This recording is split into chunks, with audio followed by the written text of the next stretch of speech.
ఇంతగా ఆడిపోయి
వేయించేస్తున్న ఈ కోటసత్తమ్మ అమ్మవారి తెలంగాణ మహోత్సవంలో రెండవ రోజు ఈ రోజు అమ్మవారికి సారవడానికి మధ్య ఆంజనేయ స్వామి దేవస్థానం నుంచి దేవస్థానం కార్యనిర్వహణాధికారి వారు శ్రీమతి చందన గారు వారి యొక్క సిబ్బంది మధ్య నుంచి రావడం జరిగింది. అదే విధంగా మన నిడదవోలు పట్టణంలో నిడదవోలు గ్రామ దేవత అయినటువంటి శ్రీ నగాలమ్మ అమ్మవారి దేవస్థానం నుండి కార్యనిర్వహణాధికారి అయినటువంటి నామ సూర్యప్రకాష్ రావు, చైర్మన్ గారు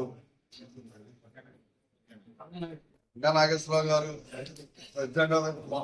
ఆయన మొత్తం కమిటీ సభ్యులు అందరూ కూడా నిడదవోలులో ప్రముఖులు అందరూ కూడా ఇక్కడికి విచ్చేసి అమ్మవారికి సారి సెలవుపించడం జరిగింది.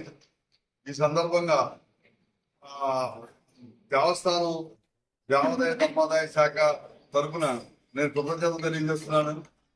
ఈ విధంగా ప్రతి సంవత్సరం కూడా ఈ తిరునాళ్ళ సందర్భంగా ఈ కార్యక్రమాలు జరుగుతూ ఉంటే భక్తులకు కూడా ఎంతో ఆనందంగా ఉంటుంది. అదేవిధంగా రేపు మన నిడదవోలు పక్కన ఆర్యవైశ్య సంఘం వారు సారే అందించడం జరుగుతుంది.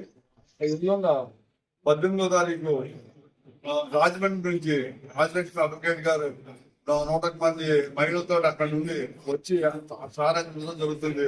19వ తారీఖు మనకి చివరి రోజు, ఆ రోజు సాయంత్రము గరకనృత్యము అలాగే సాంప్రదాయమైనటువంటి జానపద కళలు అవన్నీ కూడా ప్రదర్శన చేయడం జరుగుతుంది.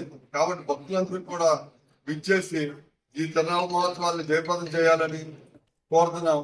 ఈ తిరునాళ్ళన్నీ కూడా మా దేవాదాయ ధర్మాదాయ శాఖ మంత్రివర్యులు శ్రీ ఆనం రామనారాయణ రెడ్డి గారు, కమిషనర్ శ్రీ ఎస్ సత్యనారాయణ గారి ఆదేశాల మేరకు మన ప్రీతమ నేత మన నిడదవోలు ఆ శాసనసభ సభ్యులు మరియు రాష్ట్ర పర్యాటక సాంస్కృతిక శాఖ మంత్రులు శ్రీ పంతులు దుర్గేష్ గారు ముఖ్య అతిథిగా ఈ తిరునాళ్ళకు ఇచ్చేస్తారు. ఆయన సూచన ప్రకారం వచ్చినటువంటి భక్తులందరికీ కూడా ఎటువంటి ఇబ్బంది కలగకుండా అన్ని ఏర్పాట్లు దేవాదాయ ధర్మాదాయ శాఖ తీసుకుంటుంది. మా ఆలయ వంశ పారంపర్య ధర్మకర్త శ్రీ దేవులపల్లి రవిశంకర్ గారి యొక్క ఆధ్వర్యంలో ఈ తిరునాళ్ళు నిన్నటి నుండి ఉదయం నుంచి ప్రారంభమై ఈ 5 రోజులు కూడా దిగ్విజయంగా నడుస్తాయని తెలియజేస్తున్నాను.